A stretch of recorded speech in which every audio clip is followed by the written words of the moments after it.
जय श्री कृष्ण दोस्तों। भक्त वत्सल भगवान की महती कृपा है कि हम श्रीमद् भागवत के उस दिव्य प्रसंग पर विचार कर रहे हैं जहां मृत्यु द्वार पर खड़ी है और जीवन अपनी सार्थकता खोज रहा है।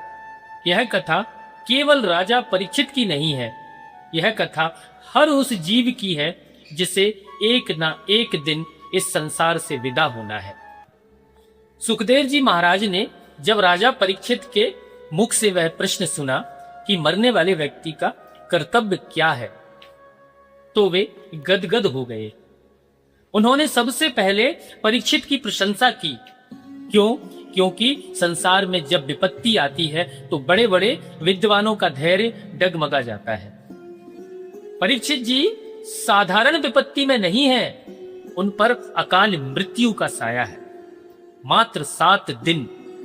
आप और हम जरा विचार करें कि यदि हमें पता चल जाए कि हमारे पास केवल 7 घंटे या 7 दिन बचे हैं तो क्या हमारी मति स्थिर रहेगी? अरे हम तो विलाप करने लगेंगे और विलाप करते ही करते मर जाएंगे। संपत्ति का बंटवारा करने लगेंगे या भय से मूर्छित हो जाएंगे। लेकिन धन्य है पांडव कुल के दीपक महाराज परीक्षित। वे धीर पुरुष हैं। और धीर पुरुष कौन होता है? जिसका मन प्रतिकूलता में भी ना टूटे। परीक्षित जी ने अपने व्यक्तिगत भय को त्याग कर लोक मंगल का प्रश्न किया। उन्होंने यह नहीं पूछा कि मैं तक्षक के विष से कैसे बचूं, बल्कि दोस्तों उन्होंने पूछा कि मनुष्य मात्र का कर्तव्य क्या है। यह प्रश्न उनकी महानता का परिचायक है। साधु समागम का यही लक्षण है कि वह जीव को उसके स्वार्थ से उठाकर परमार्थ की ओर ले जाता है। परीक्षित जी कहते हैं कि महाराज, आप जैसे महापुरुषों का दर्शन अत्यंत दुर्लभ है। आपका घर पर पधारना ही महान सौभाग्य है और आपका सानिध्य तो कोटि कोटि जन्मों के पुण्यों का फल है। संसार में कहा जाता है कि पारस पत्थर लोहे को सोना बना देता है, लेकिन संतों की महिमा पारस से भी बड़ी है। क्यों? क्योंकि पारस लोहे को सोना तो बनाता है पर अपने जैसा पारस नहीं बना पाता। सोना किसी दूसरे लोहे को सोना नहीं बना सकता, लेकिन संत जिसे छू लेते हैं, जिसे अपनी कृपा दृष्टि से देख लेते हैं, उसे अपने जैसा ही संत बना देते हैं। दोस्तों, परीक्षित जी इस अवसर का पूर्ण लाभ लेना चाहते हैं। वे जानते हैं कि समय अल्प है और गुरुदेव की वाणी ही वह संजीवनी है जो उन्हें भवसागर के पार ले जाएगी। और दोस्तों, तभी सुखदेव जी महाराज ने उत्तर देना आरंभ किया। उन्होंने सबसे पहले प्रहार किया जीव की अज्ञानता पर।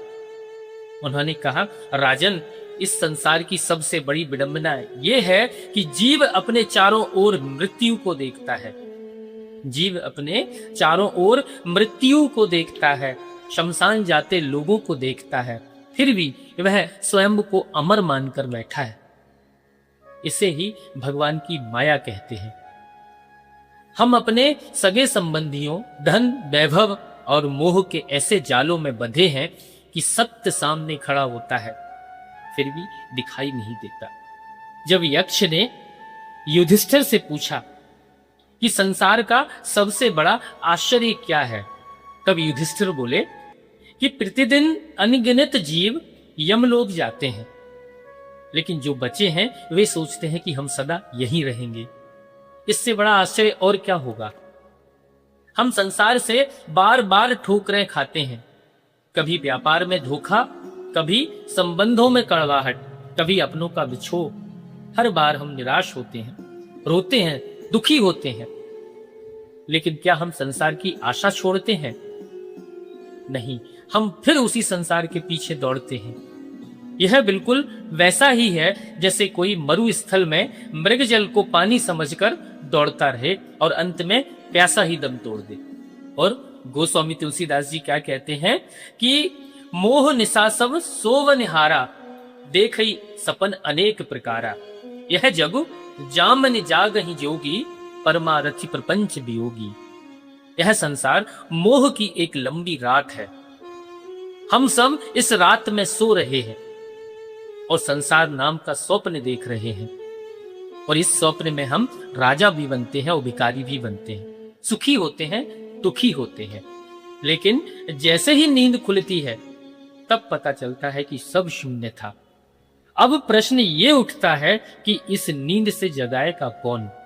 तो दोस्तों, इस नींद से संत का शब्द जगाएगा। संतों की वाणी उस अलार्म की तरह है जो मोह की नींद में सोए जीव को झकझोर देती है। जो जाग गया वह परीक्षित बन गया, जो नहीं जागा वह बार बार जन्म मरण के चक्कर में पिसता रहता है। सुखदेव जी महाराज एक कड़वा सत्य कहते हैं। वे कहते हैं, राजन, विचार करना कि भजन में बाधा डालने वाला कौन है। हैरानी की बात यह है कि हमारे शत्रु बाधा नहीं डालते, बाधा वे डालते हैं जिन्हें हम अपना कहते हैं, जिनसे हमारी आत्मीयता है, जिनके साथ हमारा मोह जुड़ा है। एक व्यक्ति जंगल में भजन करने गया। उसे लगा कि परिवार छोड़ दिया तो भजन हो जाएगा। वहां उसने एक कुटिया बनाई। कुटिया की रक्षा के लिए एक बिल्ली पाली, बिल्ली के दूध के लिए गाय पाली और गाय की देखभाल के लिए एक नौकर रखा। और देखते ही देखते उसका पूरा परिवार फिर से खड़ा हो गया।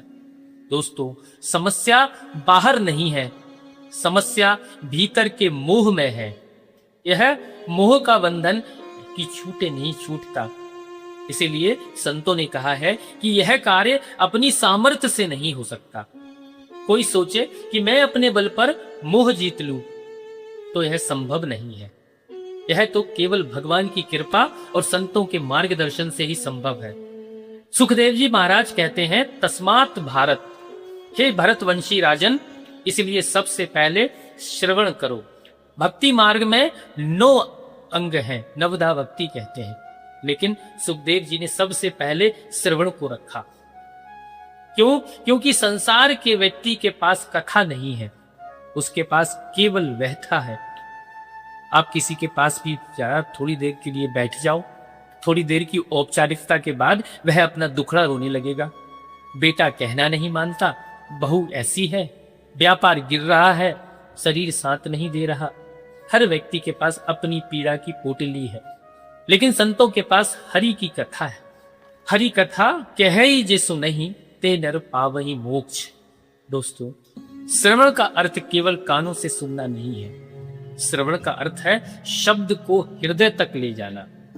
जब भगवान की कथा का शब्द कान के मार्ग से भीतर प्रवेश करता है तो वह हमारे हृदय के मैल को धोना शुरू कर देता है। दोस्तों, ज्ञान मार्ग और कर्म मार्ग बहुत कठिन है। ज्ञान मार्ग के लिए पहले आपको शम दम तितिक्षा जैसी संपत्तियों से युक्त होना पड़ता है, आपको पात्र बनना पड़ता है। और कर्म मार्ग के लिए शुद्ध सामग्री, शुद्ध मंत्र और धन की आवश्यकता होती है। लेकिन भक्ति मार्ग, भक्ति कहती है तुम जैसे भी हो आ जाओ, मैले हो, कुचैले हो, पापी हो या पुण्य आत्मा हो, बस आ जाओ। भक्ति आपको पात्र बनाती है। भगवान ने श्री रामचरितमानस में स्पष्ट कहा है कि वे केवल भक्ति का नाता मानते हैं। तभी सूरदास महाराज जी कहते हैं कि सुनेरी मैंने निर्बल के बल राम। जब गजराज का बल हार गया तब उसने भगवान को पुकारा। जब द्रौपदी का बल हार गया तब उसने गोविंद को पुकारा।